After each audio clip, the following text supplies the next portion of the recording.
My name is Esther Kim, and I'll be going over Lab 2, Motion of a Falling Object. Pause if needed.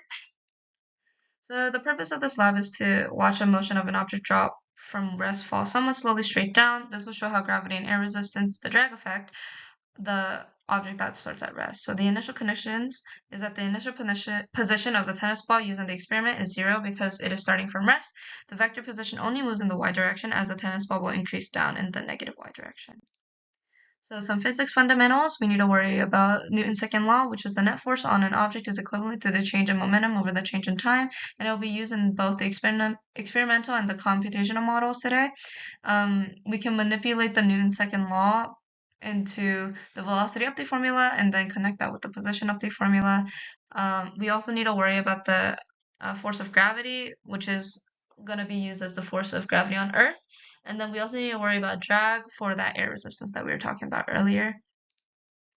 In this experiment, the system is the tennis ball, the surroundings is gravity and drag, the observation is through the program tracker. The Glowscript is one experimental model with gravity and the other with gravity and drag, and the initial position for all of it is 0.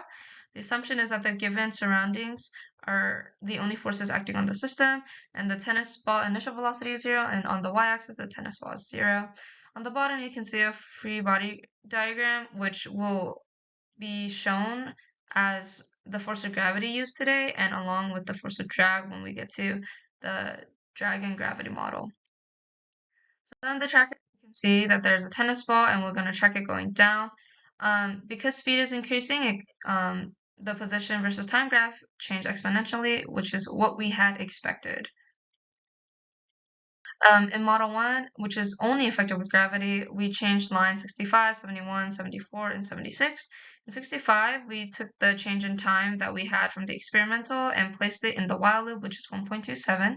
Line 71 was adding the gravity vector, which is the 0 and then mass of the ball times gravity, and then 0. And then the velocity update formula and the position update formula for line 74 and 76 was used based off the fundamentals of physics that we knew. And when we do a side-by-side comparison, there have been errors with the experimental one, which we'll get into later. But you can see that the Model 1 stretches out farther than Model 2, and that is mainly because it does not account for drag. As for Model 2, we account for gravity and drag, and although I didn't mention it in here, line 70 is also manipulated with the 56, 65, 74, and 76. So in line 56, B was solved, which was based off the physics fundamentals that we saw earlier. So the force of drag was used with the numbers found from the trial and error in the experimental case, and so we solve for B based off the numbers we got from the experimental lab. Line 65, same 1.27 for the change in time, and then line 74 is velocity update formula, and line 76 is position update formula. And as mentioned earlier, line 70 wasn't in here, but line 70 is basically what covers the net force, which is the force of gravity and the force of drag. So when comparing all the data together, you can see that Model 2 and computational are most likely similar, which is good because both of them account for gravity and drag. As for Model 1, only accounts for gravity. Technically, they're supposed to be a little more dispersed, but there could have been some error on my end when calculating the air resistance and whatnot.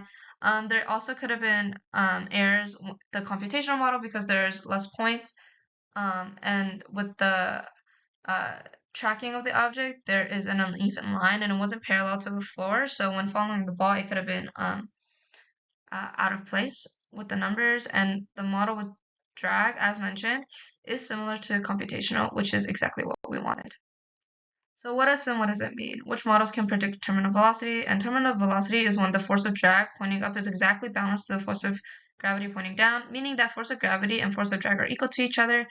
And in the Model 2, which is the computational model of force of gravity and force of drag, it is a terminal velocity because there's no net force, meaning that it is the force of gravity is equal to the force of drag. Imagine that the object was initially thrown downward, with the terminal velocity in this case would be the same or different from the case where the same object was initially dropped from rest. So being thrown downhill or starting at rest actually does not change the final velocity, and that is because drag and weight only creates the velocity change and not the initial velocity. So if we were throwing it downward, it would cause the object to slow down until it has reached the same terminal velocity as the model with zero initial velocity. And this is proven in Model 2. Thank you for your time.